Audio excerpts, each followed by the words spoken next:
Is it ethical to do an Indian accent if you don't naturally have one? I know what you're thinking. Ethics? Boring! This is 2025. I don't have a moral compass. I have a GPS of evil. I use Google Maps for nefarious purposes. Besides, how common is this problem really? I have 3 sisters, so I really think of you as a cousin. But you're my favorite cousin. I'm very blessed in the sense that I come from a family of artists. Ladies and gentlemen, this is the great Guy Chambers. As welcome as he is fragrant. I felt great courage in knowing that you were going to, we were going to be under your umbrella because you'd kind of stepped out of I'll say a shadow, but it was a bright shining light into an even brighter light. I know what you're thinking. Lily dad stupid. Lily dad don't know computer, don't know nothing annoying. But what about you, Lily? What about your room? You see your room? Yeah, see, us millennials, we tend to just use the laughing face emoji because it's funny, so you're laughing. Oh shit. Welcome to the Coconut Republic. I tick, tick, tick, tick, tick. I collected my tick. Top dog, even though I didn't speak English. Is it wrong to fake an Indian accent? As with all discussions of ethics and morality, the answer isn't quite black and white as we'd like to think. I want to talk about fake Indian accents in 2 different contexts. 1 in terms of serious acting roles, and 2 in terms of comedy. And before getting into the video, I would also like to say that this video is going to focus only on South Asian people doing the Indian accent and not anyone else. Why not? Because I know you guys won't fucking listen to me. I could sit here and tell all you non-desis watching this that doing a shitty Indian accent for your shitty TikToks makes you a shitty person, and no one will leave flowers on your grave when you die, but I know that's not gonna stop you guys from making fun of us, so why waste my breath? I think it's safe to say that actors are professionals who are trained to be someone they're not. It's their job to change their voice, their appearance, their accent, their mannerisms, and pretty much do whatever it takes to play the role. Many, many actors do accents. Australian Margot Robbie did an American accent for Barbie. American Chadwick Boseman did a South African Xhosa accent for Black Panther. Austrian Arnold Schwarzenegger did... well, he didn't really do anything. He kind of just played himself in every single movie. I would know. I once spent an entire summer watching his whole movie catalog. Yes, the free country, everyone can do what they want until I'm president. Then there will be order. So then, there shouldn't be an issue with actors doing Indian accents, especially when that actor doing it is of Indian origin, right? It's no different from any other actor doing any other accent. And yet, watch this clip of Pakistani-American actor Kumail Nanjiani talking about what success meant to him. So my first question is, when did you first feel successful in your career? But I will say I felt a little more successful when I started reading parts or auditioning for parts that were not like stereotypical brown guy parts, which I know my first few years of auditioning, it's all I saw were very, very stereotypical parts. And so when I started sort of getting opportunities that were outside of that, that felt good. What kinds of parts were you reading for? So there's a really, really big movie, actually, that I auditioned for, and I was a taxi driver, and the guy was like, the director was like, hey, could you like play up the accent a little bit? And I was like, I'm sorry, I won't. And then the guy felt really bad. He felt really embarrassed. And I was like, no, it's fine. I'm just not going to do it. If that's what you want, I'm not your guy. And then that movie was hugely successful. Still, I don't regret it. If actors are expected to do whatever accent necessary to play the role, why would Kumail Nanjiani say that? It's not necessarily just the accent that he didn't want to do. It was the accent plus the stereotypical portrayal of being a taxi driver. He states that there's nothing wrong with doing the accent, it's just that he didn't want to do that. His idea of success was being able to turn down this role, because being a taxi driver with a thick Pakistani or Indian accent was now beneath him. Why is that? Why is it not too degrading for Robert Downey Jr. to do a British accent to play Sherlock Holmes, but it's seen as setting back the culture when you're Dopinder in all the Deadpool movies? Let's think about the context. Is the actor doing the Indian accent for comedic effect? Or are they playing an actual well-thought-out character with a personality that extends beyond just being Indian? I don't think Kumail Nanjiani has a problem with actors putting on South Asian accents to portray their role. Just take a look at this scene from his movie, which he wrote and starred in, The Big Sick. I wonder who that could be. I'm guessing it's a young single Pakistani woman. This is Zubeda. For your files? Your X-Files? That's your favorite show, huh? The truth is out there. My God, Kumail, how dare your parents plop this bizarre brown girl in front of you and expect that she could possibly live up to your standards as a aspiring stand-up comedian and Uber driver. However, the woman that is to become your wife is the coolest thing since sliced bread. Just look at that blonde bob. How could she possibly be boring? But of course, I'm overreacting.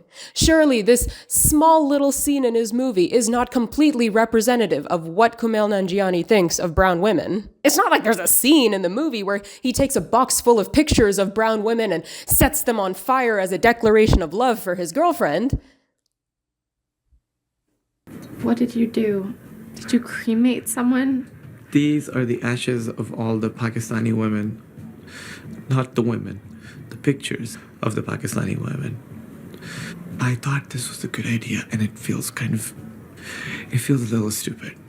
The most notable example of an actor doing an Indian accent can be seen with British Indian actor Dev Patel, who has done many roles where he's putting on an Indian accent to portray a character who is canonically Indian. You'll note that Dev Patel rarely takes on comedic roles where he's playing the second banana to the cool, badass, and often white main character. He's often driving his own narrative. While I don't think anyone has a problem with this, I mean, Dev Patel is the best thing to happen to Indian people since stain-resistant Tupperware.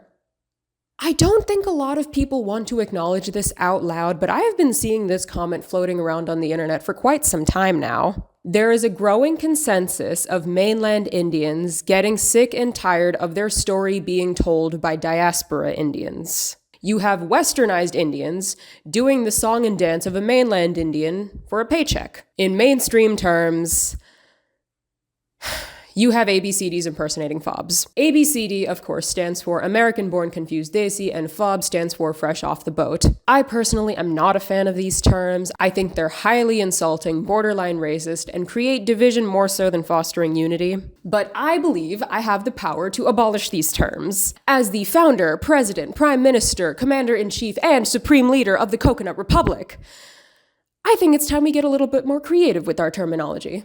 My mom is a Nimbu Pani Indian.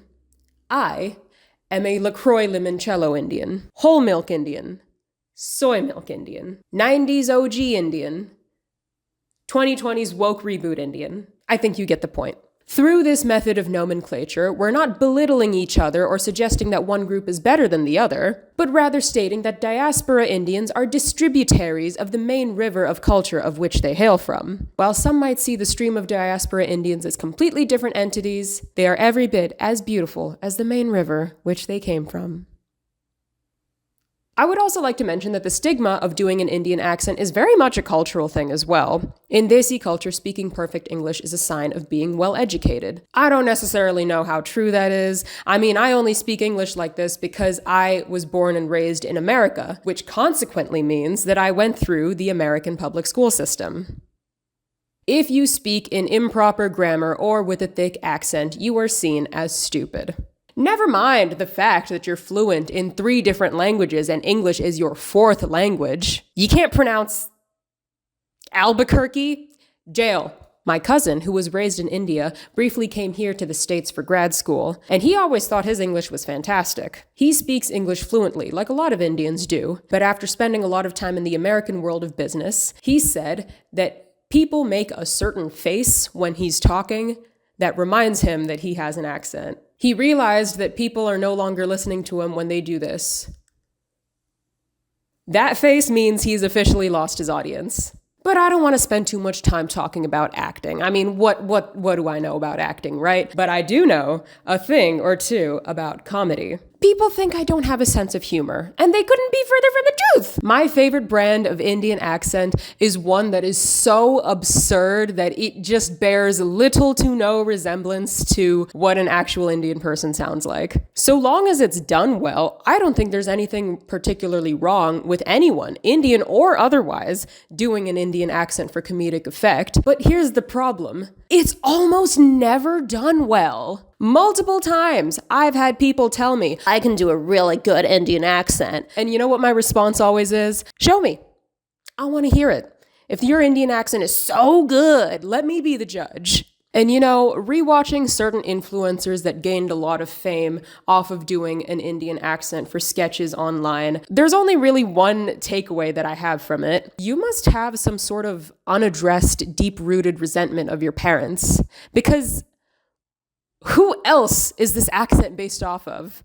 Who else could you be impersonating? And also, why is this so common? Why does every actor, influencer, stand-up comedian feel the need to do an Indian accent? Is it because they're being asked to? Like their agent or their talent coach or their manager or whomever is telling them that the accent is going to get them views? Is it because the concept of an Indian American is just too boring, so you gotta sprinkle a little masala on there and make it a little more exotic for the masses so people will pay attention to you? I think diaspora Indians have spent so long being asked, where are you from? Why don't you have an accent? You speak English really well. That the pressure just gets to them and they just crack. They think, this is what people expect of me, so I'm gonna give it to them. And can you blame them? Times are tough, especially for creatives. Would I ever do an Indian accent for a video? I mean,